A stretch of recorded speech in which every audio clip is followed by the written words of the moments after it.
창립 22주년 기념 부흥성의 둘째 날입니다. 둘째 날 주신 하나님의 말씀을 함께 보시겠습니다. 마가복음 3장 13절에서 15절까지의 말씀이 되겠습니다. 오늘 본문의 말씀 우리 다 함께 한 목소리로 합독하도록 하겠습니다. 시작. 또 산에 오르사 자기가 원하는 자들을 부르시니 나온지라. 이에 열두를 세우셨으니 이는 자기와 함께 있게 하시고 또 보내사 전도도 하며 귀신을 내쫓는 권능도 가지게 하려 하심이로라. 아멘. 할렐루야. 오늘 복된 날에 하나님께서는 귀한 사자 목사님을 우리에게 보내주셨습니다. 현재 한우리교회 담임 목사님으로 심우하고 계시고 또 교회 신부의 부사장님으로 또 사역하고 계시며 또 한국교회의 발전과 성장을 위해서 이모저모 참 많은 일을 감당하시는 귀한 목사님이십니다.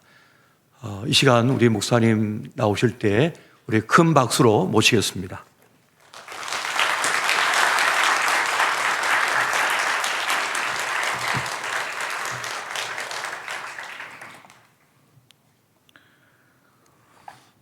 청주 주님의 교회 설립 22주년을 먼저 축하를 드립니다. 이 귀한 시간에 부족한 사람을 끼워주시고 또 함께 기뻐하고 또 함께 은혜 받을 수 있는 기회를 주신 하나님 감사드리고 담임 목사님 최현성 목사님께도 감사를 드립니다. 저는 청주 주님의 교회에 10년 전에 왔었습니다. 그때 설교하러 왔었습니다. 이 자리에 설교를 했는데 저는 그때 10년 전에 뵌 분들 전혀 아무도 모르겠습니다. 왜냐하면 관심이 없었습니다. 남의 교회니까 제가 관심이 없었겠죠. 그런데 하나님의 교회는 다 하나님의 거룩한 공동체라는 개념을 가지고 똑같이 축하하는 마음으로 순종하고 왔습니다. 청주 주님의 교회 하면 한국에서 다 소문이 난 교회입니다. 제 존경하는 대선배님이시고 또 내적 치유의 권위자이시며 또 젊은이들을 하나님 앞으로 인도하는 CCC 사역의 선도주자이기도 하시고 또 많은 목사님 사모님들이 목회하면서 피곤에 지치고 상처받고 목회에 탈진, 번아웃되어 있는 상태에 있는 많은 분들을 일깨워서 다시 치유하고 세워주는 일은 교인 성도 하나를 세우는 일보다 100배, 1000배 더 엄청난 사역을 목사님이 하고 계십니다. 이제 연인원, 그러니까 너무 그 사역이 좋고 그 시간에 은혜가 돼서 2번, 3번, 4번, 10번도 참석한 목사님, 사모님도 계시지만 교단, 교파를 초월해서 약 연인은 6만 명 정도가 우리 주소태 목사님 또 사모님 그 내적 치유 세미나에 훈련을 받으시고 다시 한번 용기를 얻어서 전국에서 교단을, 재단을 지키고 목회를 하는 목사님들을 볼 때에 이렇게 대단하고 훌륭한 사역을 하시는 목사님 귀한 전에 나와서 제가 무슨 설교를 해야 될까 고민을 하다가 저는 이제 집회는 좀 다니긴 합니다. 그래서 우리 교단에 큰 교회는 다 갔습니다. 어제 설교하러 오신 총회장님 제 친구입니다. 그래서 그 교회도 제가 집회를 했고요. 그리고 우리 교단이 제일 컸던 세종한교회 10,000명 모이는 교회인데 거기도 2번 집회를 했습니다. 그래서 우리 총회장님들 교회 제가 7개 교회를 다녔는데 뭐 그래 너 잘났다 자랑하는 게 아니고 이제 그렇게 목회를 하며 복음을 전했지만은 저는 여기 와서 지금 떨려가지고 좀 선배님 여기 안 앉아 계셨으면 좋겠습니다. 그냥 목양실에 가 계시지 여기 앉아 계시니까 선생님 앞에서 제가 무슨 설교 테스트 받는 것 같고 저는 누구 앞에서도 그 설교할 때 떨은 적이 없습니다. 여기 올라오는데 덜덜덜 떨려가지고. 10년 전에 목사님이 이제 담임하고 계실 때 그때도 주일날 와라. 근데 겨울이었어요. 엄청 추웠는데 점심도 못 먹고 2시까지 여기 와야 돼서 저희 서울에서 김밥 하나 우리 집사람한테 준비해달라 가지고 오면서 먹으면서 겨우 2시 전에 도착을 했어요. 그때 덜덜덜 떨면서 올라와가지고 그 설교한 기억이 납니다. 오늘은 좀 2번째라 그런지 면역이 돼서 좀 덜 떨리긴 합니다만은 여전히 조심스럽습니다. 왜냐하면 22주년을 맞이하는 교회에 뭔가 좀 보탬이 되고 가야 되는데, 도움이 되고 가야 되는데 누가 되지 않을까 그런 염려가 돼서 좀 저 자신도 마음을 좀 풀기 위해서 좀 이야기 하나, 재미난 얘기 하나, 뭐 아시는 분은 아시겠지만 알아도 크게 웃어주시는 게 예의입니다. 어떤 청년이 열심히 공무원 공부를 했습니다. 공무원 시험을 준비하냐 공부를 해서 결국은 공무원에 합격을 했어요. 얼마나 기뻤겠어요. 공무원이 됐으니까. 그래서 그 청년이 이제 공무원이 돼가지고서 이제 양복도 하나 맞춰 입고 구두도 새로 사고, 그래서 첫 출근 발령지가 동사무였습니다. 동네 동사무소에 가서 민원을 담당하는 창구에 앉아 있는데 처음 공무원이 돼서 처음 출근을 한 거예요. 그래서 거기 이제 민원실에서 앉아서 첫 오픈하는 시간에 9시 넘어서 이제 민원을 기다리고 있는데 한 분이 들어온 거예요. 너무 시무룩하게 들어오시는 거예요. 뭔 일이 있나 하고선 배운 대로 일어나갈 배꼽 인사하면서 어서 오십시오. 무엇을 도와드릴까요? 그랬어요. 그랬더니 그분이 뭐라 그랬냐면 사망 신고하러 왔습니다. 그랬어요. 그랬더니 첫 민원이 사망 신고하러 오신 분이구나. 근데 항상 배운 대로 본인이 맞습니까? 이렇게 물었더니 아니 죽은 사람이 어떻게 사망 신고하러 와요? 그 이제 자식이 온 거예요. 부모님이 돌아가셔서. 그러니까 이 민원인이 얼마나 당황했겠어요. 그래서 자기도 당한 나머지 놀래가지고 꼭 본인이 와야 되는 건가요? 이랬다는 거예요. 제가 이 얘기를 왜냐하면 여러분 동사무소에 서류를 접수하거나 발급받을 때 위임장을 받아서 대리인이 갈 수 있는 방법이 있습니다. 그러나 예배는 대리인으로 안 됩니다. 여러분 우리가 어디에서 민원을 처리할 때에 대리인을 보낼 수 있지만은 천국은 대리인을 보낼 수가 없습니다. 우리가 일할 때에 세상 일은 대신 누구를 대신 부탁해서 내가 시간이 없으니 당신이 대신 좀 해주세요라고 부탁할 수 있지만 하나님의 사명, 주의 일은 다른 사람이 대신 할 수 없습니다. 내가 예배자가 되어야 됩니다. 내가 일꾼이 되어야 됩니다. 내가 천국 가야 됩니다. 그러므로 여러분 오늘 누구 대리인으로 오신 분 혹시 있으세요? 혹시 내 남편이 와야 되는데 나보고 대신 가라 그래서 아내가 대신 오신 분 없죠? 옆 사람한테 인사하십시다. 잘 오셨습니다. 네. 지금으로부터 9년 전 일입니다. 9년 전에 저는 저와 또 우리 주님의 교회에도 속해 있는 우리 총회가 잘못된 선택을 함으로 불법 통합이라는 교단의 분열의 아픔을 가져왔습니다. 제가 잘나서가 아니라 저는 이렇게 순수한 때묻지 않은 토종 정통 장로교를 지향하고 있는 대신총회가 너무 좋았습니다. 저는 연세대 대학원에서도 공부를 했고요. 그리고 액체에 가서도 공부했고요. 외민에서도 공부했고요. 장신대에서도 공부했습니다. 저도 다른 데서 목회를 할 수 있는 길이 있습니다. 그런데 저는 왜 대신총회에 목사를 고집하냐면 우리 대신총회는 이제 70년 정도밖에 안 된 교단이지만 그래도 한국 교회에서 가장 순수한 정통 장로교의 모습을 고집하고 있습니다. 그래서 이런 교단이 분열이 되고 또 없어지는 것이 너무 마음이 아팠습니다.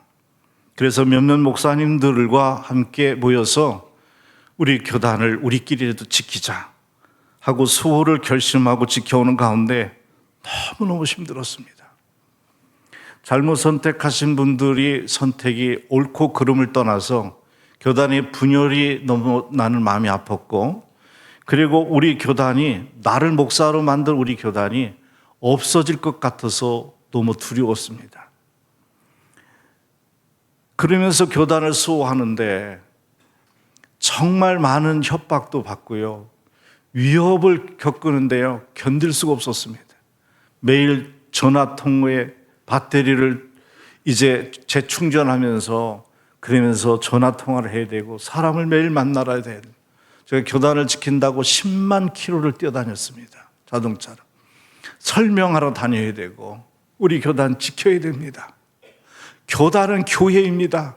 교회법에 보면 교회도 교회고 노예도 교회고 총회도 교회입니다. 그렇기 때문에 교회 총회도 교회이기 때문에 그리스도의 핏값으로 세운 교회를 우리는 지켜야 된다. 그런 일념으로 교단을 지키기 위해서 수호하는데 너무 힘들었습니다. 협박하고 욕먹고 지쳐서 견딜 수 없어서 포기할 지경에 놓여 있었어요. 그런 와중에 제가 모교인 안양대학교에 동문회 총무를 맡고 있어서 우리 임원들 몇 분하고 장학금을 학생들에게 모금해서 공부할 수 있도록 길을 열어야 된다 해서 장학금을 모금하러 다니는데, 그때에 그 먼저 임원하신 목사님들이 청주 주님의 교회가 우리 장학금을 항상 많이 보내주신다. 그러니까 인사드리러 가자. 그래서 제가 총무가 돼서 처음 온 것이 청주 주님의 교회, 그때 처음 왔습니다. 청주 주님의 교회가 어디 있는지도 모르고 왔고, 물론 청주에 있겠죠. 그리고 주석태 목사님이 누군지도 몰랐습니다. 그래서 처음에 와가지고 저는 총회 문제에 대해서 너무 머리도 아프고 마음도 힘든 상태에서 장학금을 후배들에게 걷어서 주려고 그래서 왔다가 목사님을 처음 뵀었습니다. 그때 처음으로 뵌 그때가 15년 전입니다. 10년 전입니다. 9년 전이군요. 정확히 9년 전인데, 그때에 목사님은 정보를 통해서 저를 아셨던 것 같아요. 나다나엘을 나무 아래서 예수님이 있는 걸 먼저 아셨다고 한 것처럼 아셨던 것. 저는 처음 보는 분이거든요. 그 대선배님이시고, 그리고서 그냥 앉아서 그 동문회 장학금 얘기들을 하는데 저는 총회 그것만 막 하고 있는데 우리 목사님께서 그때 저는 잊지도 못해요. 눈물이 나요. 그 얘기만 하면. 목사님이 저를 쳐다보시더니 처음 저한테 말 거신 거예요. 난 태어나서 처음으로 이분한테 그 소리를 들은 거예요. 그 뭐라고 그러셨냐면, 목사님 힘들지? 그러세요. 총회 지키느냐고 얼마나 힘드냐. 그래서 그냥 다른 거 묻지 않으시고 목사님 힘들지? 이러세요. 근데 그 소리를 딱 듣는 때요, 어린애가 밖에서 자기 편이 하나도 없는, 엄마 아빠가 유일한 내 편인데 엄마 아빠가 보이지 않는 데서 다른 친구는 엄마 아빠가 있어가지고 싸우는데 내가 당했어.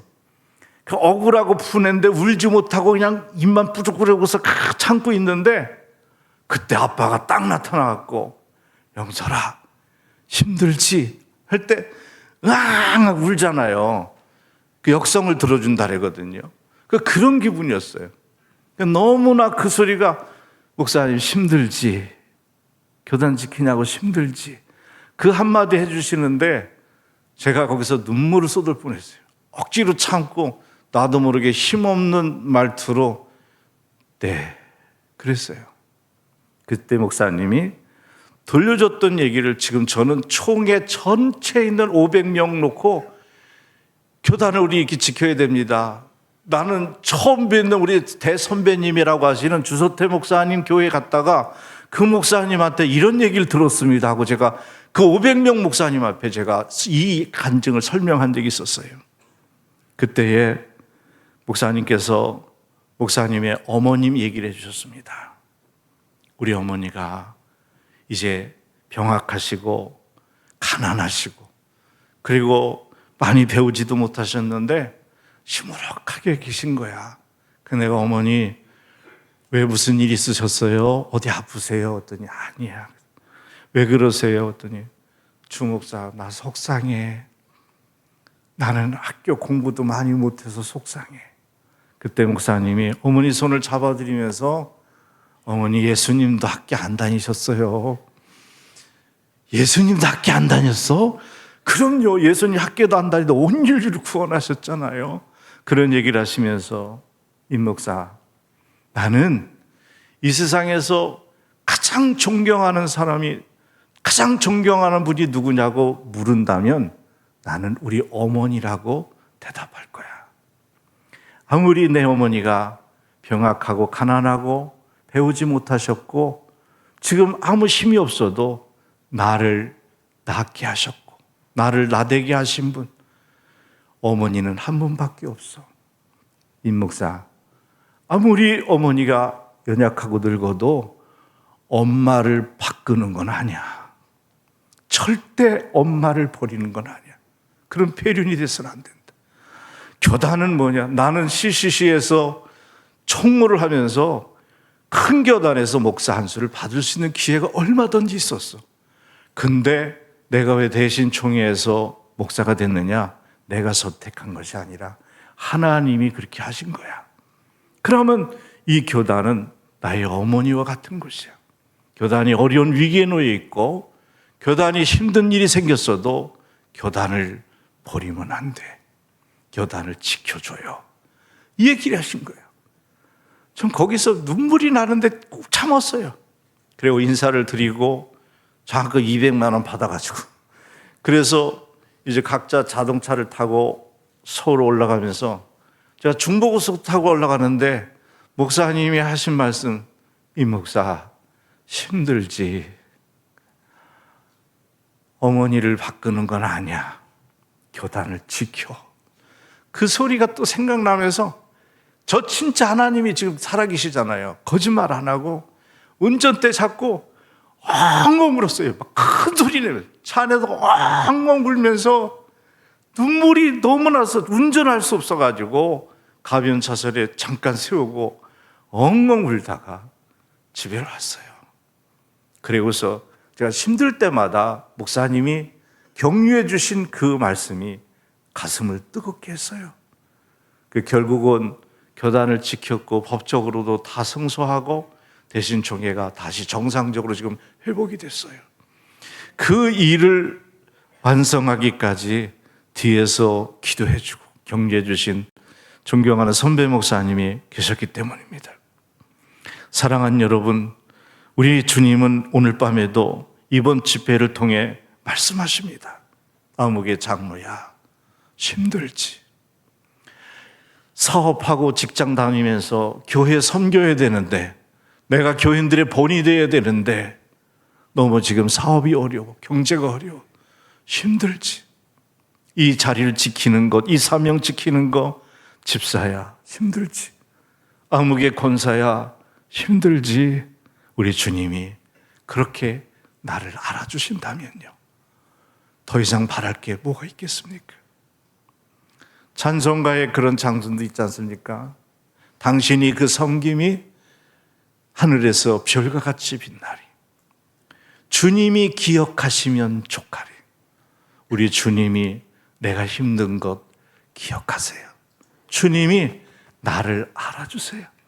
그리고 오늘도 이 집회에 오셔서 부족한 종을 강사들을 세워서 여러분의 등을 두들기면서 아무개 성도야, 아무개 청년아, 아무개 교사야, 아무개 구역장아, 아무개 집사야, 장로야, 힘들지.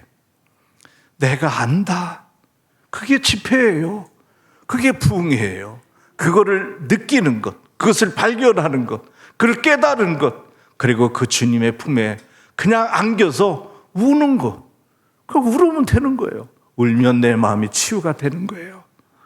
그런 이번 성회가 되시기를 바랍니다. 찬송을 좀 부르고 싶은데 여러분이 폭풍쑥을 걷고 있을 때도요, 때로는 비바람을 마주할 때도 불빛조차 보이지 않아도 여러분은 혼자 걷지 않을 겁니다. 두려움 앞에서도 주님을 보십시오. 외로운 그대여 걱정하지 마세요. 꿈꾸는 그 길을 걷고 또 걸으세요. 여러분은 혼자 걷지 않을 겁니다.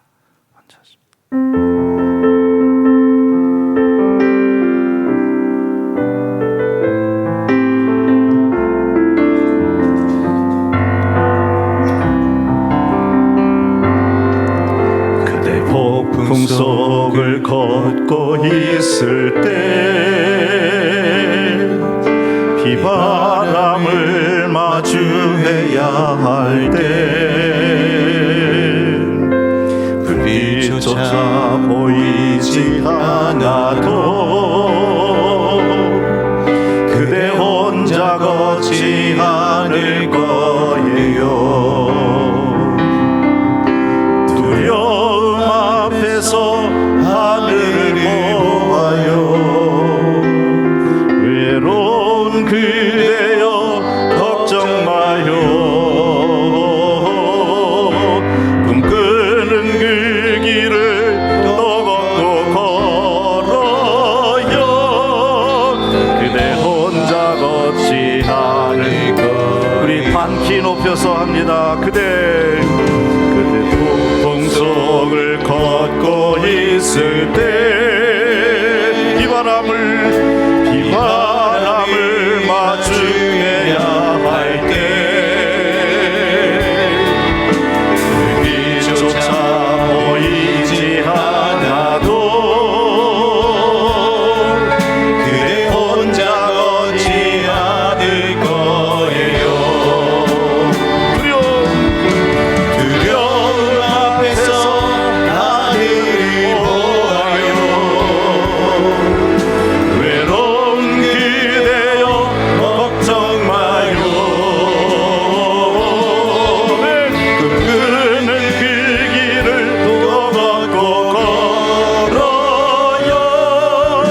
그대 혼자 걷지 않을 거예요. 두려움 앞에서 하늘을 보아요. 두려움 앞에서 하늘을 보아요. 외로운 그대여 걱정 마요. 푸른 길을 또 걷고 걸어요. 그대 혼자 걷지 않을 두려움 앞에서 하늘을 보아요. 외로운 그대여 걱정 마요. 꿈꾸는 그 길을 또 걷고 걸어요. 그대 혼자 걷지 않을 거예요. 그대 혼자 걷지 않을 거예요. 그대 혼자 걷지 않을 거예요. 그대 혼자 걷지 않을 겁니다. 그대 혼자 걷지 않을 거예요.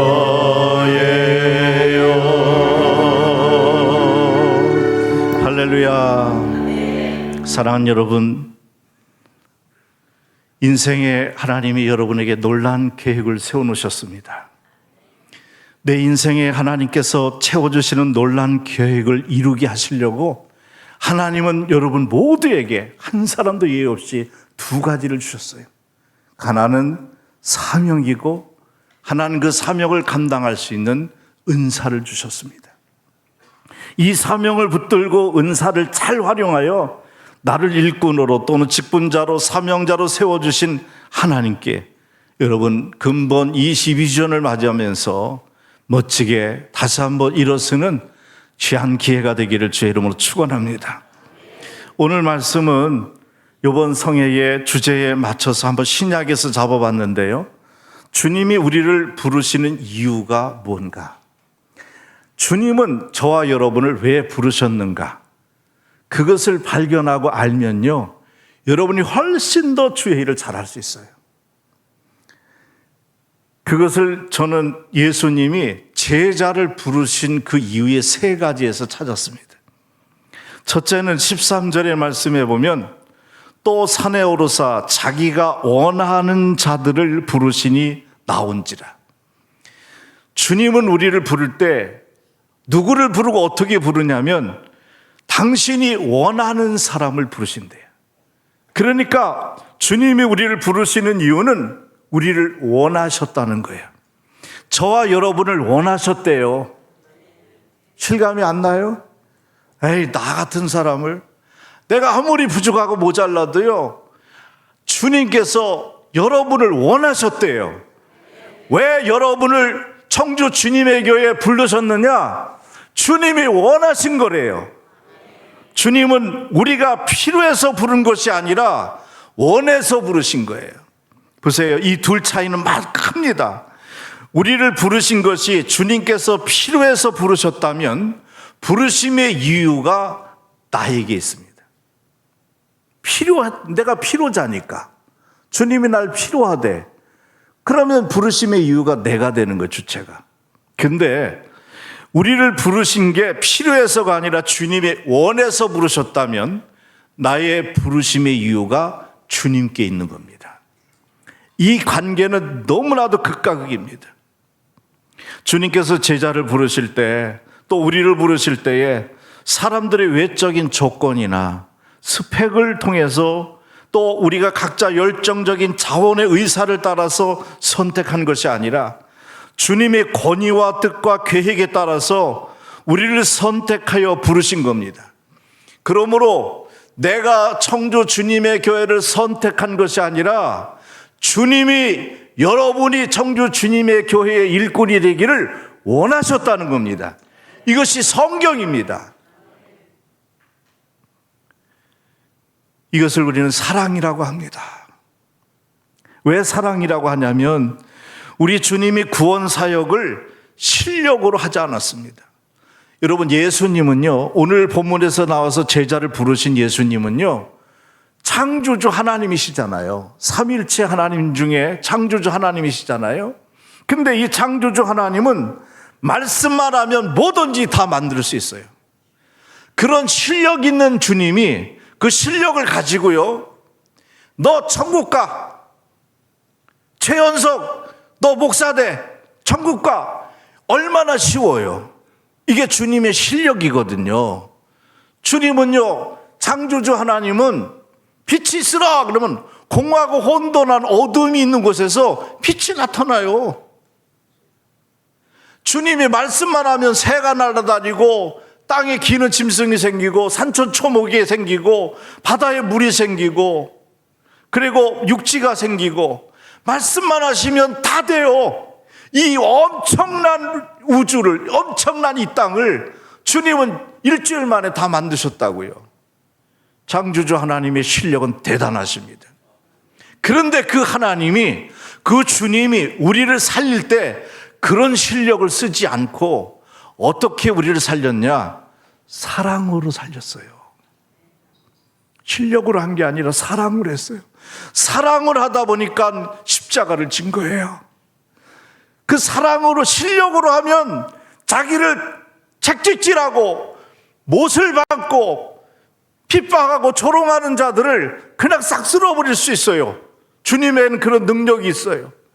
예수님이 잡히는 날 새벽에 베드로가 검을 가지고 예수님을 보호하려고 할 때 주님께서 그랬잖아요.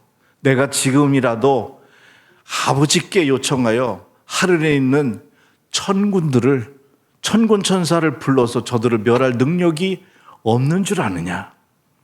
그렇게 했다면, 내가 실력대로 했다면 성경에서 너희들을 구원하리라는 십자가의 이 구속의 은혜를 어떻게 이루어지겠니? 주님은요, 방법이, 쉬운 방법이 있었고 당신의 실력을 발휘할 수 있었지만은 주님은 그런 방법을 선택하지 않으셨어요. 저와 여러분을 살리는 주님의 방법은 사랑이었습니다. 그래서 십자가를 진 겁니다. 이게 사랑이기 때문에. 나를 가장 사랑하는 방법은 내 대신 책찍 맞고 내 대신 십자가에 못 박히시고 내 대신 버림을 받으셔야지, 내 대신 서울 지옥에 3일 동안 들어가서 계셔야지 나를 살릴 수 있었어요. 그런 사랑의 방법만이 나를 살릴 수 있다고 판단하셨기에 주님은 실력을 쓰지 않고 사랑의 방법을 쓰시고 그 고난의 길을 가신 겁니다. 사랑하는 여러분, 그러므로 주의 일은 물질이나 권력이나 지식이 아닌 사랑으로 하는 겁니다. 여러분, 교회에 왜 다닙니까? 주님 사랑해서 다니는 거예요. 왜 우리가 구역장도 하고 교회 청소도 하고 식사당번도 하고 전도도 하고 그리고 구제 선교도 하고 그리고 중직으로 재직으로 왜 사역을 합니까? 시켜서 아닙니다. 내가 잘나서 천만의 말씀입니다. 주님을 사랑하기에 하셔야 합니다.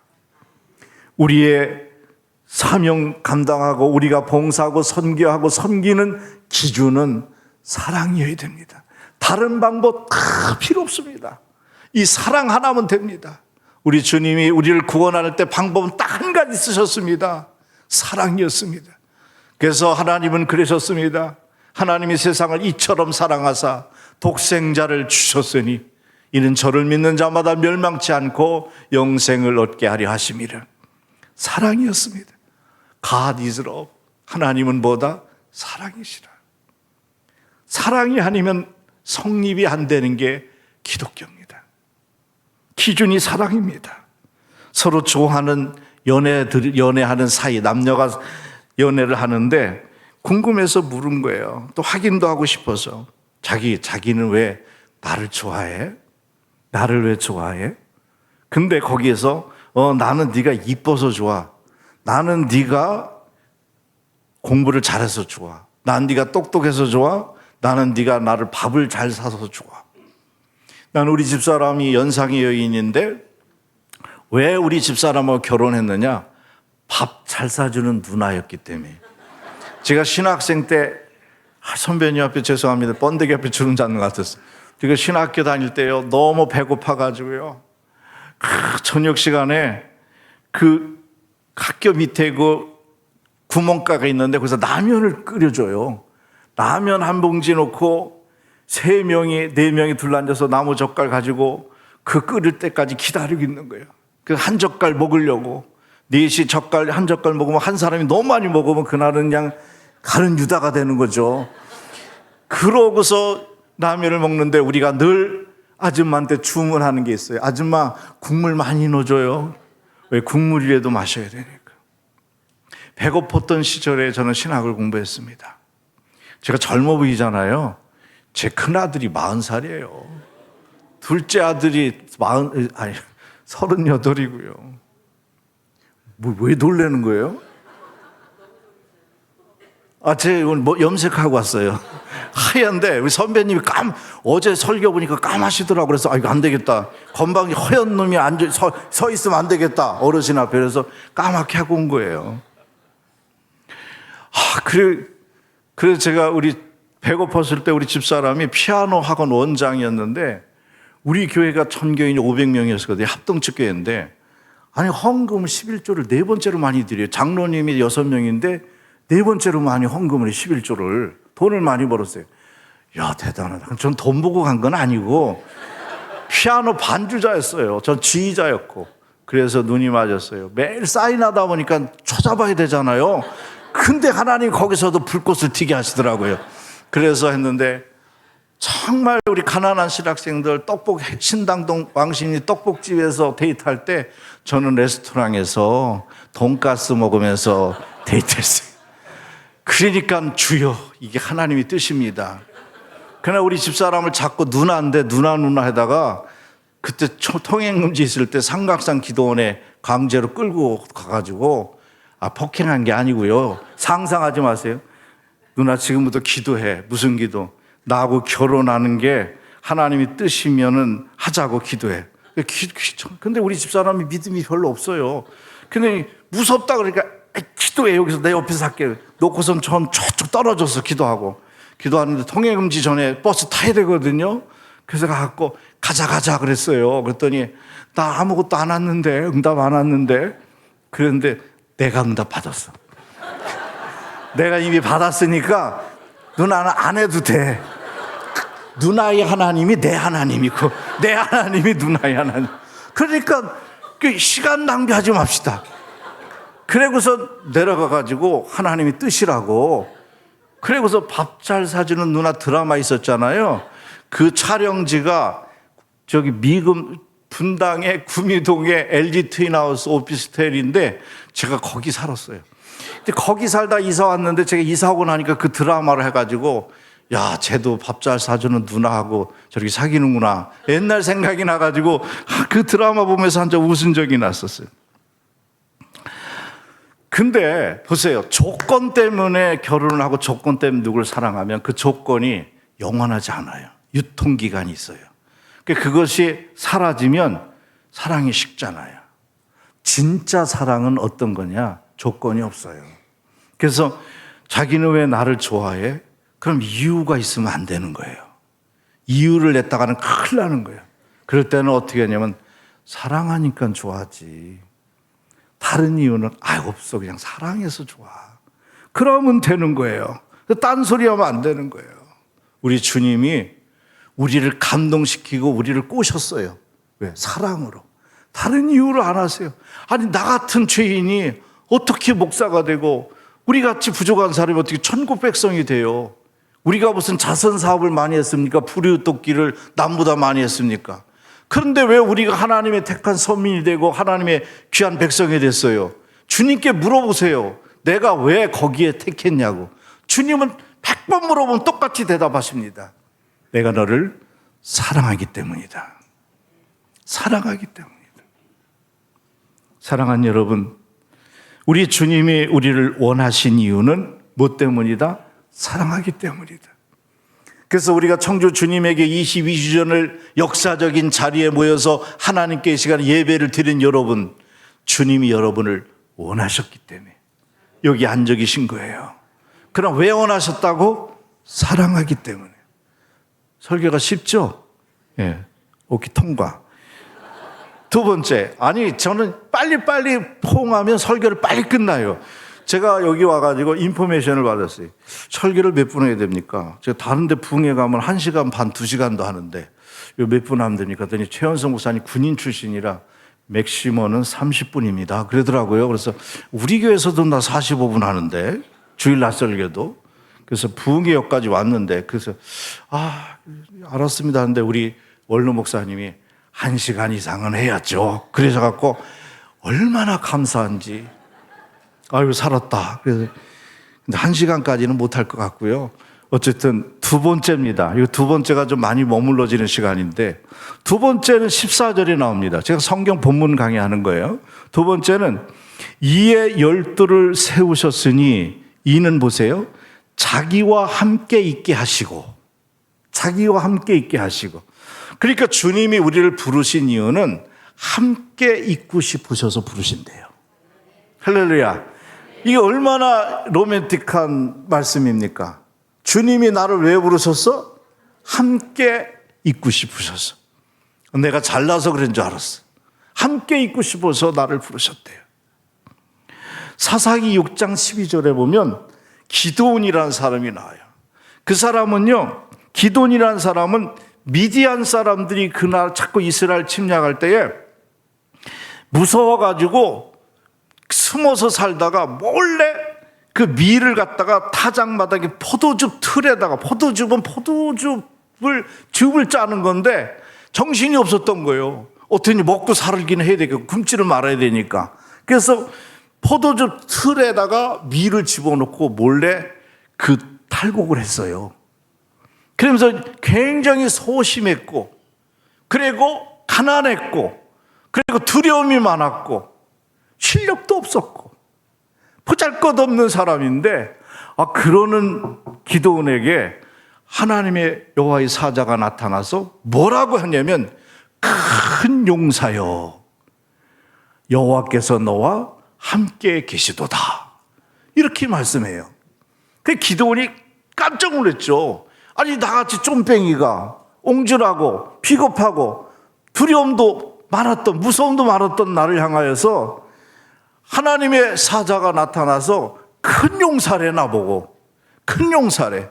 기드온은 300명 용사가 미디안에 수십만을 물리친 사건이 있었잖아요. 근데 보세요. 기드온이 어떻게 해서 그런 큰 장군이 됐어요? 어떻게 해서 그런 큰 용사가 됐어요? 크신 하나님이 아무리 보잘것없는 사람이랄지라도 큰 용사요 라고 불러주니까 큰 사람이 된 거예요. 그러니까 우리는 내가 실력으로 스스로 큰 사람이 되는 게 아니라 크신 하나님이 나를 큰 용사요 부르시면 나는 하나님의 큰 일꾼이 되는 거예요. 그래서 여기서 나오는 포인트는 그거예요. 왜 나를 큰 용사로 만드셨느냐? 이유는 하나예요. 하나님이 함께 하고 싶으셔서.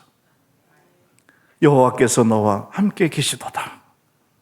여러분, 내가 아무리 부족하고 연약한 사람이라 할지라도 크신 하나님이 나를 큰 용사로 불러주시니 이제 22년 2주간을 맞이하면서 2025년도부터는 여러분은 큰 일꾼이 되시기를 축원합니다. 왜? 크신 하나님이 여러분을 원하시죠? 크신 하나님이 여러분과 함께 하고 싶어 하시죠. 그러니까 우리는 어떤 사람이에요? 큰 일꾼이에요. 할렐루야. 내가 원래 큰 일꾼이 아니라 크신 하나님이 큰 용사라고 불러줬기 때문에 큰 일꾼이 된 거예요. 출애굽기 3장에 가보면 모세가 호렙산 가시나무 불꽃 가운데서 하나님을 부르심을 받는 이야기가 나옵니다. 그때에 모세가 정말 80세가 돼가지고 이두루에 양무리를 치는 목동의 생활할 때에 하루는 호렙산에 올라갔어요. 근데 가시나무 떨기에 불이 붙은 거야. 그래서 거기서 음성이 들렸는데 하나님이 직접 음성하신 거예요. 그러면서 뭐라 그랬냐? 모세야, 내 백성이 애굽에서 고통을 보고 그의 부르짖는 소리를 내가 들었다. 그러니 이제 네가 가서 이스라엘 백성을 애굽 사람들의 괴로움과 학대에서 건져내라. 그게 3장 9절에 이렇게 말해요. 이제 가라, 이스라엘 자손의 부르짖음을 내게 달하고 애굽 사람을 괴롭히는 학대에서 내게 보았느니라. 10절에 이제 내가 너를 바로에게 보내어 너에게 내 백성 이스라엘 자손을 애굽에서 인도하여 내게 하리라. 이때 모세의 반응은 뭐였습니까? 모세가 양치러 산에 올라갔다가 하나님을 만난 거예요. 하나님이 모세야, 내 백성 애굽에서 신음하고 고통당하고 탄식하고 울부짖는데 너 이제 네가 가서 그들 건져내, 그들 구원해내, 이렇게 하나님이 말씀하실 때 모세가 그 자리에서 하나님께 뭐라고 대답했어요? 하나님, 내가 누구예요? 이렇게 물어요. 하나님, 내가 누구예요? 이게 출애굽기 3장 11절인데 모세가 여호와께 이르되 내가 누구이기에 바로에게 가며 이스라엘 자손을 애굽에서 구해낼 수 있습니까? 라고 합니다. 여기서 내가 누구이기에 라는 이 히브리 출애굽기 3장 11절에서 내가 누구이기에 바로에게 가며, 이게 내가 누구에게라는 히브리 단어 성경을 보니까 미 아노키라는 말을 썼어요. 미 아노키는 내가 누굽니까? 라는 말이에요. 내가 누구입니까? 미디안 광야에서 양이나 치고 실패했던 내 인생, 그리고 내가 어떻게 이 엄청난 일을 감당할 수 있습니까? 하나님 착각하신 거 아니에요? 사람 잘못 보신 거 아니에요? 하나님께서 주신 소명에 모세는 이렇게 대답합니다. 너무 두렵고 도저히 자신의 힘으로 감당할 수 없었기에 사명 앞에 모세는 기가 막혀서 하나님께 묻습니다. 하나님, 내가 누구입니까? 내가 누구입니까? 사실 모세도 가슴이, 억장이 무너졌어요. 그가 공주의 아들인 줄 알고 살았더니 자기가 히브리인이래. 근데 우리 히브리 동족들이 애굽의 노예로 지금 다 살고 있어. 학대를 받고 있어. 어느 날 자기 히브리 동족이 그 애굽의 군인에 의해서 매를 맞고 학대받는 걸 보고 너무 견디도 못해서 젊은 혈기에 뛰쳐나가가지고서 그 히브리인을 갖다가 자기가 구출하고 그 군인을 때려 죽이고 모래에 파묻었잖아요. 40세 때였어요. 그것이 발각이 돼가지고 모세는 살인자가 돼서 도망 나온 거예요. 그래서 그때 도망 나와가지고선 이두루에 대릴 사이가 돼가지고요. 그 약물이나 치면서 그러면서 40년의 세월을 흘러 할아버지가 되고 지팡이 하나 들고 양떼나 쫓아다니는데 하나님이 아니 왕자의 신분 때도 못했던 나를 보고 이스라엘 사람들을 건져내라고 하니 기가 막힌 거예요. 나도 속이 터져요. 근데 내가 어떻게 해요? 나는 군대도 없고 젊지도 않고 그런데 어떻게 해요? 너무 기가 막혀서 하나님의 사명 앞에 모세는 하나님께 기가 막히고 답답해서 물은 거예요. 하나님, 내가 누구예요? 내가 누구예요? 여러분, 내 자신이 누군지를 모르는 사람은 절대 주의 일을 할 수 없습니다. 아이덴티티라는 자기 정체성, 자기 정체성이 없는 사람은 하나님의 일을 할 수가 없어요. 모세가 자기가 누구인지를 모를 때는 아무것도 할 수 없어서 그냥 목동에 양이나 치는 사람이었어요. 모세도 답답했을 겁니다. 애굽에서 고통당하는 자기 동족의 아픔을 잘 알고 있었어요. 그러나 상황은 알지만 자기가 누구인지를 모를 때 아무것도 할 수 없었습니다. 그래서 이 엄청난 사명을 주신 하나님 앞에 지금 이 일을 내가 어떻게 할 수 있단 말인가? 나는 할 수 없었기에 더 답답한 모세는 하나님께 묻습니다. 하나님, 내가 누구입니까? 자신이 누군지를 몰라요. 내가 누구인지를 모르는데 어떻게 어떤 일을 하겠어요? 내가 누구예요, 하나님? 그때 하나님은 그 모세를 바라보며 이렇게 말씀하셨습니다. 야, 너 모세잖아. 너 이두리의 사이잖아. 너 살인자잖아. 너 도망 나온 히브리이잖아. 그렇게 말하시고 하나님은 그런 모세에게 이 한마디 하셨습니다. 가라. 내가 반드시 너와 함께하리라. 여기서 함께하리라는 말이 같은 말이에요. 주님이 제자들을 부를 때 함께하고 싶으셔서 부르셨어요. 주님이 청주 주님에게 여러분들을 부르실 때 함께하고 싶으셔서 부르셨어요. 우리는 할 수 없다고, 나는 내가 자신이 뭘 할지도 모른다고, 나는 재주도 없다고. 여러분, 왜 재주가 없어요? 군뱅이도 구른 재주도 있는데 정 없으면 교회 와서 구르기라도 하세요. 그럼 군봉이 정도는 될 거 아니에요. 그 참 기가 막힌 상황이에요. 그럴 때에 하나님께서 여러분에게 말씀하십니다. 내가 함께 할 거야. 할렐루야. 우리가 왜 주의 일을 할 수 있어요? 하나님이 함께 하기 때문에. 왜 우리가 이 자리에 있어요? 주님이 함께 하고 싶으시대요. 여러분과 함께 있고 싶으시대요. 주님은요, 실력 있으셔서요, 주님이 다 할 수 있어요. 택한 사람 다 알아서 천국 보낼 수 있어요. 근데 왜 우리를 먼저 택하여 여러분을 통해서 복음을 전하고 전도하게 하고 기도하게 하고 찬양하고 예배하고 헌신하고 섬기게 했을까요? 성경은 말합니다. 내가 너와 함께 하고 싶어서 그래. 우리 주님이 그러셨어요. 너와 함께 하고 싶다. 성경 그대로 얘기하는 겁니다. 예수님이 제자를 불렀을 때 하신 얘기. 자기가 원해서 우리를 부르셨고, 두 번째는 함께 하고 싶으셔서 부르신대요. 할렐루야. 얼마나 귀한 말씀입니까? 함께 하고 싶어서. 그때 드디어 모세가 깨달았습니다.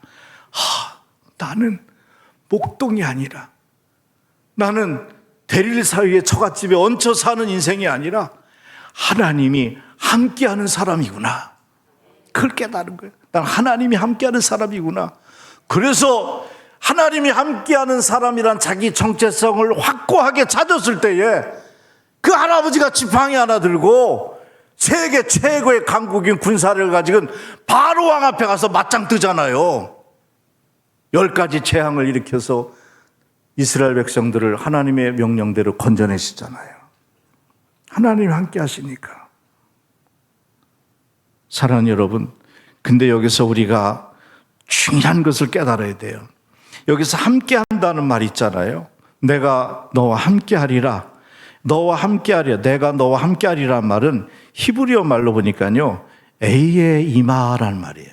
그 에이에라는 것은 내가 뭐뭐일 것이다, 내가 존재할 것이다, 그런 것이고, 이마라는 말은, 임하라는 말은 함께라는 말이에요. 함께라는 말. 히브리어, 아람어나 히브리어가 우리나라 발음하고 뜻이 같은 게 많아요. 그래서 함께한다는 말. 그러니까 이 말은 뭐냐면, 에이의 이마라는 것은 내가 너와 함께한다는 이 히브리의 원뜻은요, 너 가보세요. 네가 가면 내가 도와줄 거야. 내가 뒤에 쫓아가서 너 함께 해줄 거야. 그런 뜻이 아니라 네가 가는 길에 내가 거기에 있을 거야. 네가 하는 일에 내가 존재할 거야.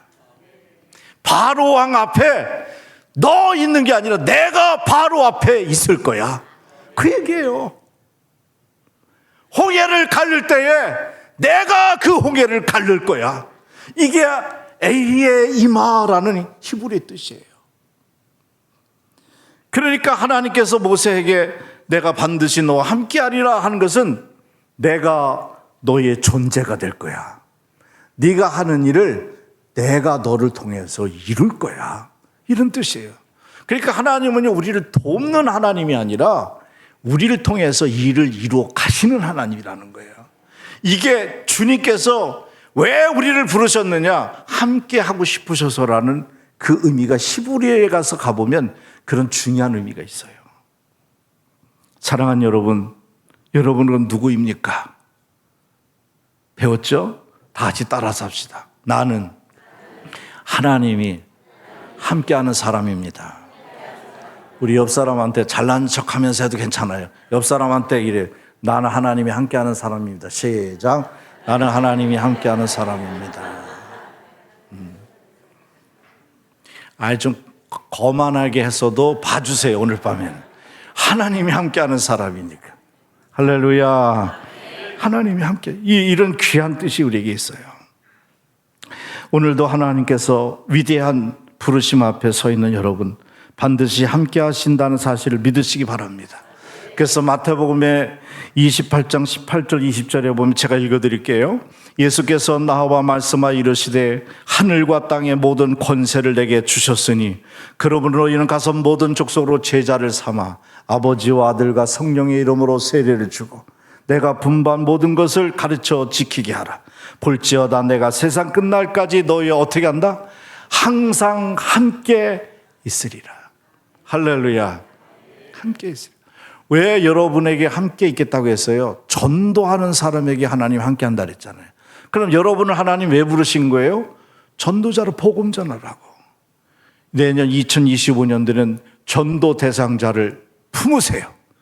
품으셔서 12월 달에 예수님 탄생한 것만 좋아하지 마시고 아기 예수 탄생을 축하하면서 내년에는 나도 아기를 잉태하리라. 아니, 진짜 임신하라는 뜻이 아니고 태신자를 하나씩 품어가지고 내년은 반드시 내년 23주년 때는 우리 교회가 2배로 부흥되는, 할렐루야. 한번 하나님께 기도하고, 하나님이 그랬잖아요. 그 복음을 전하는 자에게 세상 끝날까지 함께 하리라. 그러니까 여러분들, 주님이 여러분을 왜 전도자로 보내시는 거예요? 함께 하고 싶으셨어요. 함께 하고 싶으셨어요. 이사야를 부를 때 이사야가 사명을 받는데요, 두렵고 떨렸어요. 그랬더니 하나님이 나타나서 두려워 말라, 내가 너와 함께 함이라. 놀라지 말라, 나는 내 하나님이 됨이니라. 여기서 성경에 제 시간이 없어서 이것만 하려면 2시간 걸리거든요. 그래서 담임 목사님이 설교 길게 하지 말라 그래가지고, 그래서 다 생략하고, 분명한 것은 성경에 보면 함께 한다는 말이 엄청 많이 나와요. 함께 한다는, 하나님이 나와 함께 한다는 말. 아브라함을 보낼 때도 함께 한다 그랬고, 모세를 보낼 때도 함께 한다 그랬고, 요셉이요 감옥에서도 깊은 운동에서도 하나님 함께 했고요, 다니엘이 사자굴 속에서도 함께 했고요, 사드락 메삭 아벳느고가 풀무불에 들어갔을 때도 함께 했고요. 하나님은 전부 다 함께 한다는 얘기예요. 그러니까 하나님이 실력이 없어서가 아니라 왜 우리로 하여금 우리를 불러서 그 일을 시키느냐? 그 일을 시킴으로 하나님은 여러분과 함께 있고 싶으셔서, 이 얼마나 귀한 사랑입니까? 끝으로 세 번째, 어제 강사보다는 일찍 끝나야지. 내가 이기는 거니까. 어제 강사 목사님이 제 친구예요. 그래서 9시 반에 올라오면서 저한테 전화를 했어요. 저는 제가 학교 학과장으로 있는데 어제 종강 예배드리는 학생들하고 예배드리는 교수들 저녁 식사하고 간 다음에 하고 집에 돌아오는데 전화가 왔어요. 총 회장님이. 그래서 강 목사님 오늘 집회 잘했어요. 그랬더니 정말 왜 이런 교회 나 이제 알려줬어. 너무 좋더라. 목사님들도 너무 좋고 막 자랑을 막 해요. 그래서 지금 9시 반에 지금까지 설교해서 했더니 응. 그래서 내 속으로 주책이다 그랬어요. 근데 얼마나 은혜가 됐으면 목사님이 흥분하셔가지고 그렇게 설교를 길게 하셨을까 그런 생각. 주여 성령의 끝에 9가지 열매 절제 은사를 주시옵소서. 그래서 마지막, 여러분이 좋아하는 마지막 세 번째, 주님이 우리를 부르신 이유는요 14절 하반절 오늘 본문 15절까지인데 이렇게 말씀합니다. 또 보내사 전도도 하며 귀신을 내쫓는 권능도 가지게 하려 하심이로라. 이것은 뭐냐면 사명을 위해서 부르신 거예요. 보내사 전도도 하며 곧 생명사역, 살리는 사역입니다. 이 세상에서 제일 중요한 사역은요 사람을 살리는 일이에요. 그 영혼 구원하는 일이에요. 전도하는 것, 선교하는 것. 주님은 이 사명을 주시려고 우리를 부르셨답니다. 그럼 사명이 뭘까요? 사명은 여러분 잘 아는 대로 영어로 사명은 미션이에요. 그 미션이란 말은 라틴어의 미시오라는 단어에서 왔어요. 그 미시오라는 단어는 보낸다라는 뜻이에요. 자, 그럼 오늘 14절 하반절을 보세요. 또 보내사 전도도 하며. 결국 여기서 주님께서 우리를 부르신 이유는 보내사 전도하는 일을 하기 위해서 부르셨다는데 이 보내라는 단어가 라틴어로 미시오라는 단어고 영어로 미션이에요. 이것은 사명이란 뜻이에요. 그러니까 또 사명을 전도의 사명을 주시려고 부르셨다는 뜻이죠. 그래서 나의 생애를 향한 하나님의 뜻이 바로 사명입니다.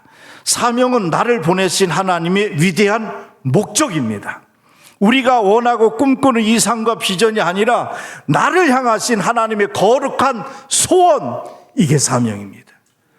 내가 하고 싶은 일을 하는 게 사명이 아니고 내가 하고 싶은 것만 하는 게 주의 일이 아니라 하나님의 소원을 이루어 드리는 것, 이게 사명이라는 거예요.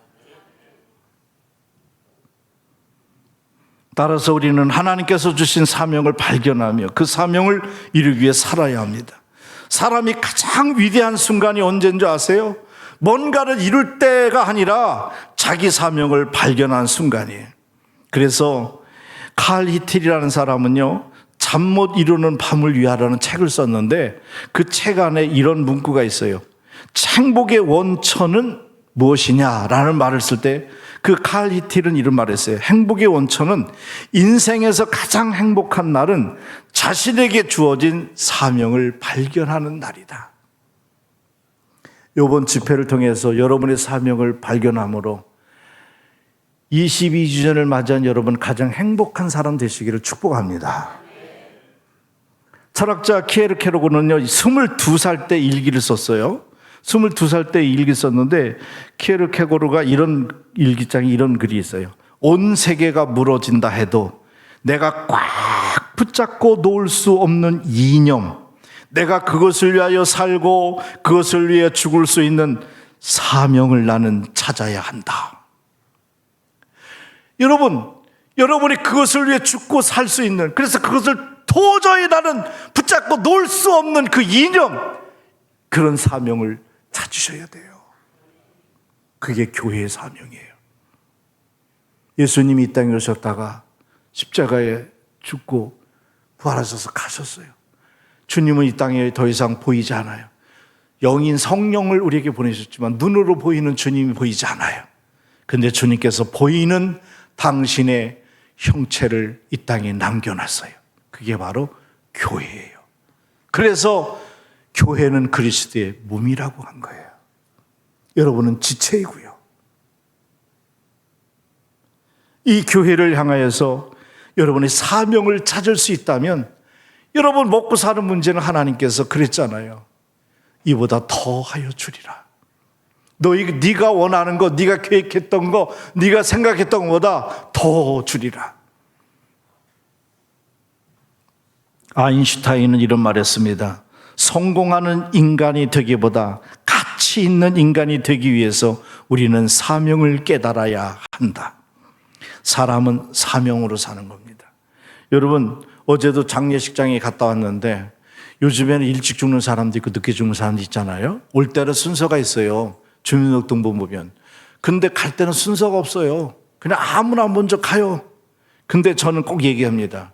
사람이 이 땅에 살다가 죽는 날은 그 사람의 사명을 다한 날이라고. 그래서 나는 말합니다. 사명자는 죽지 않는다. 절대 사명자는 안 죽습니다. 사명이 남아있는 사람은 죽지 않습니다. 그 사명을 완성하여 이룰 때까지 하나님의 열심은 지금도 ING입니다. 계속 지속되는 겁니다. 내가 하는 게 아니라 하나님의 열심 안에 내가 들어있으므로 하나님의 열심이 나를 그 사명을 하여금 하게 하시는 겁니다. 그래서 사명자는 죽지 않습니다. 암 환자 있습니까? 지금 병든 사람 있습니까? 여러분, 나는 의사가 이제 6개월밖에 못 산대. 그건 의사가 하는 소리고, 하나님이 여러분에게 사명이 있다면 살릴 겁니다. 여러분, 사업에 어려움이 있습니까? 부도 직정이 있습니까? 그것 때문에 죽을 것 같죠? 안 죽습니다. 사명을 붙들고 있는 한 하나님이 그 사업 다시 일으켜 세울 것입니다. 절대 하나님은 그냥 안 놔두십니다. 어떻게 해서 여러분을 살려놨는데 그렇게 쉽게 방치해 두실 하나님이 절대 아니십니다. 하나님은 여러분을 끝까지 책임지십니다.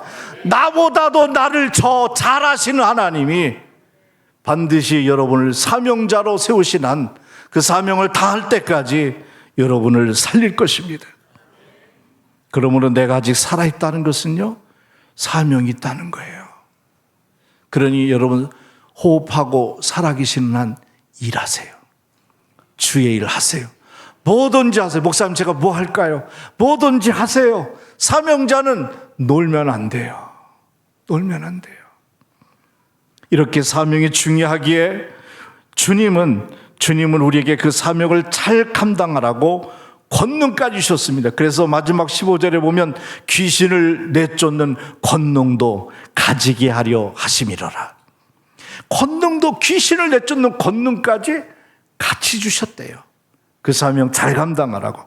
그러므로 여러분, 부르심에 합당한 제자는 사명을 흥정하지 않습니다. 다만 순종할 뿐입니다. 마지막 한 가지만 말씀드리고 마치겠습니다. 제가 신문사에서도 우리 직원들한테 말씀을 전한 얘기인데, 전국의 농어촌 교회 목사 부부 동반해서 세미나를 하는데 저보고 1시간 해달라 해서 그때 드린 말씀인데요. 사도 바울이 2차 전도 여행을 떠날 때에 바울이 바나바하고 의견이 충돌이 됐어요. 1차 전도 여행을 같이 잘 갔다 왔는데 2차 전도 여행을 이제 다시 팀을 꾸리는데 의견 충돌이 일어났어요. 그래서 결국은 두 사람이 갈라져서 바울이요, 이제 누가를 데리고 실라를 데리고 그래서 마게도냐로 가는데, 마게도냐는 로마 옆이에요. 유럽인데 마게도냐에 제일 큰 성이 있는데 그게 빌립보 성이에요. 빌립보 성은 왜 이름 졌냐면 마게도냐에 점령해서 그 나라의 그 지도자로 온 사람이 이름이 빌립보예요. 그래서 그 사람의 이름을 따서 제일 큰 성 이름을 빌립보라고 했어요. 빌립보에 바울이 갔는데 휘당이 없는 거예요. 옛날에는 그 당시에는 교회가 없어서 동네 휘당에서 예배를 드렸어요. 안식일 날. 그 안식일 날 예배를 드려 찾는데 마게도냐 빌립보 성이, 그 큰 성에 휘당이 하나 없어. 그래서 어쩔 수 없이 한적한 강가로 갔는데 강가에 여인들 몇 명이 둘러앉아서 빨래를 하는 게 아니라 기도를 하고 있는 거예요. 그게 누구냐면 유대인이 디아스포라였어요. 디아스포라. 이스라엘 사람들은 바벨론의 침략이나 여러 가지 이모저모로 인해서 흩어진 사람들이 있었어요. 예루살렘의 그 밖에 스데반 집사의 돌에 맞아 죽는 순교의 사건을 또 통해서도 흩어진 적이 있었고요. 흩어진 적이 있어요. 그때에 흩어져서 간 사람이 마게도냐까지 간 여인들이 있었던 거예요. 그 디아스포라죠. 그 사람들이 몇 명이 강가에서 안식일 날 신앙을 가졌기 때문에 기도를 하는 거예요. 예배 인도자도 없고 교회도 없고. 근데 거기에 바울이 내려가서 같이 우리 예배합시다, 기도합시다라고 같이 합류했는데 거기서 귀한 분을 만나죠. 자색 옷감 장사 루디아라는 여자를 만나요. 이 루디아는 자색 옷감 보라색인데 이 보라색 옷은 누가 입냐면 굉장히 권위를 상징하는 부자나 관료들이 입는 옷이었어요. 그러니까 굉장히 부자인 루디아가 집이 컸어요. 그러니까 바울 선생님한테 그러지 말고 그냥 저희 집을 내드릴 테니까 전도팀이 우리 집에 와서 여기서 예배를 인도해 주세요. 그래서 생긴 게 빌립보 교회예요. 빌립보 교회가 탄생이 되는 순간인데 그 이후에 바울이 빌립보를 교회를 세우고 떠나요. 감옥에, 로마 감옥에 갇히죠. 갇혔을 때에 빌립보 루디아도 생각나고 그리고 빌립보의 성도들이 너무 열정적인 거예요. 그래서 그 사람들이 생각이 나서 그리워서 그들에게 편지를 써요. 옥중에서 편지를 써서 보낸 서신이 빌립보서, 성경의 신약의 빌립보서란 말이죠. 근데 그 빌립보서 1장 6절에 보면 이런 말씀이 나와요. 그 빌립보 교인들한테 한 소리예요. 바울이 감옥에서 너희 속에, 빌립보 성도들아, 너희 속에 착한 일을 시작하신 이가 그리스도 예수의 날까지 이루실 줄을 확신하노라. 이 얘기를 편지로 보내요. 그 여기서 그럼 착한 일을 시작하신 이가, 근데 이 착한 일이 뭐냐라는 거죠. 그 주석을 제가 찾아봤어요. 착한 일은 바로 뭐냐? 그것은 바로 살리는 일, 복음을 전하는 일이었어요. 복음을 전하는 일. 그 빌립보 교회가 뭘 잘했길래 착했다는 거예요? 선교, 전도를 잘하는 교회가 됐다라는 거예요. 그것을 통하여서 바울은 그를 칭찬하면서 편지를 보낸 겁니다. 내가 다른 사람에게 해줄 수 있는 가장 착한 일은 바로 뭐냐면 지옥 갈 영혼을 천국으로 인도해 주는 거. 그래서 전도하는 일이 이 세상에서 가장 선한 일이고 착한 일이에요. 사랑하는 성도 여러분, 2025년도에는 반드시 착한 성도가 되시고 착한 일을 많이 하시길 바랍니다. 사람을 살리는 교회, 사람을 구원하는 성도, 착한 성도 되시기를 간절히 축원합니다. 그런데 바울이 이렇게 얘기해요. 이 착한 일을 시작하신 이가 있대요. 내가 한 줄 알았더니 착한 일을 시작하신 이가 누구예요? 하나님이. 빌립보 교회를 세운 이가 누구예요? 루디아가 아니고 바울이 아니고 하나님이 세웠다는 거예요. 우리 청주 주님에게는 하나님의 교회입니다. 하나님이 세운 교회입니다. 그래서 하나님께서 이 교회를 22년 전에 주소태 목사님과 7명이 맞나? 7명이 목사님 맞아요? 내 기억엔 그래요. 왜냐면 나 그 현장에 없었지만은 제가 목사잖아요. 기도해 보면 다 나와요.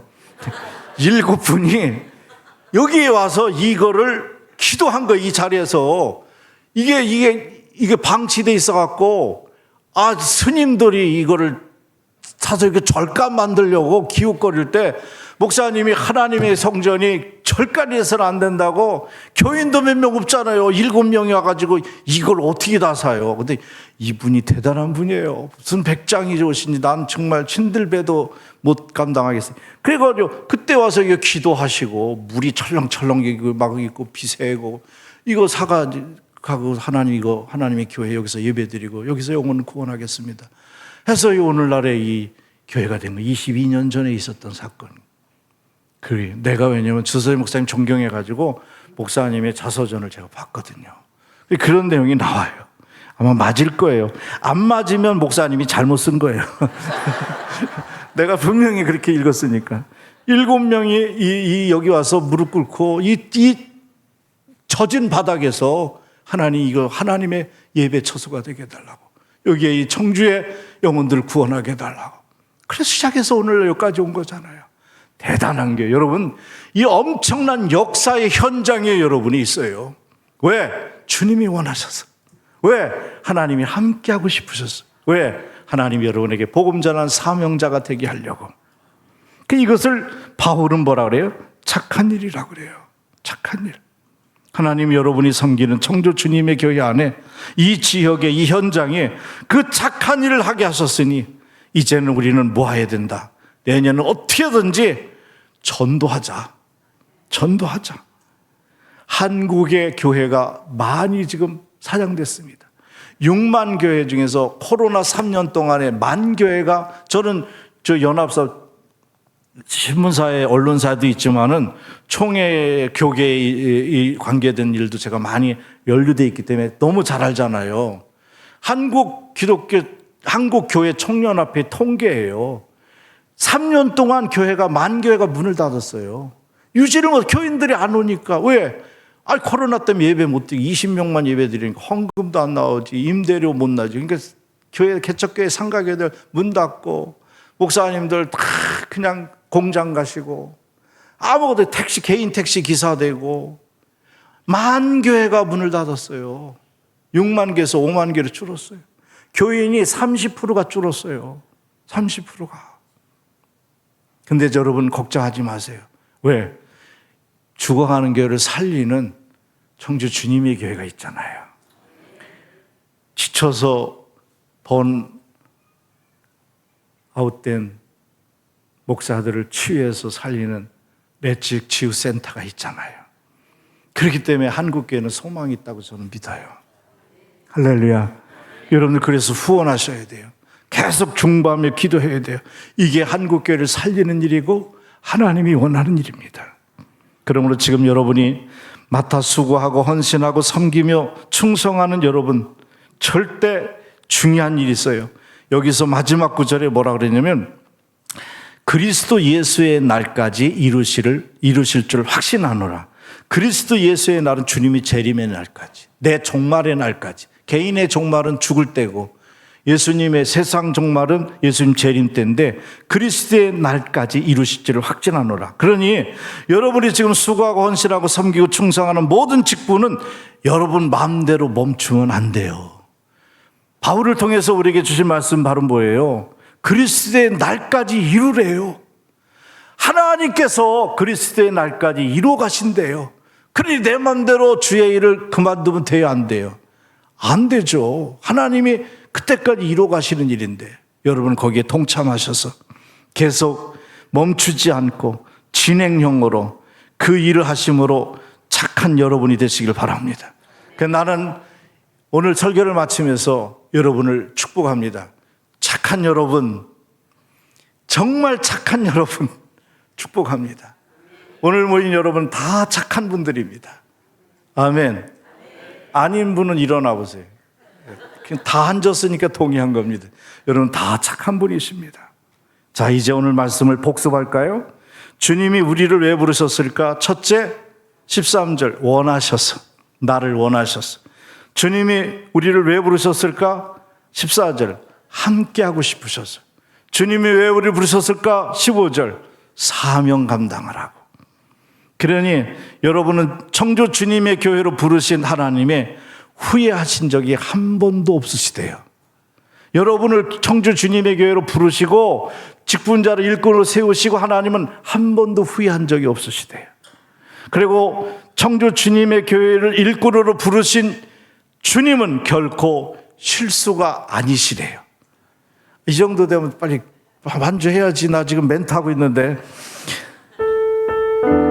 청주 주님의 교회 설립 22주년을 맞이해서 여러분이 청주 주님의 교회에 서 있는 것도 주님의 부르심 때문이래요. 나같이 부족한 사람을 부르신 뜻을 내 지혜로는 측량을 할 수 없잖아요. 그러나 2025년도에도 가장 좋은 길로, 가장 완전한 길로 우리를 이끌어 주실 줄 믿습니다. 아멘.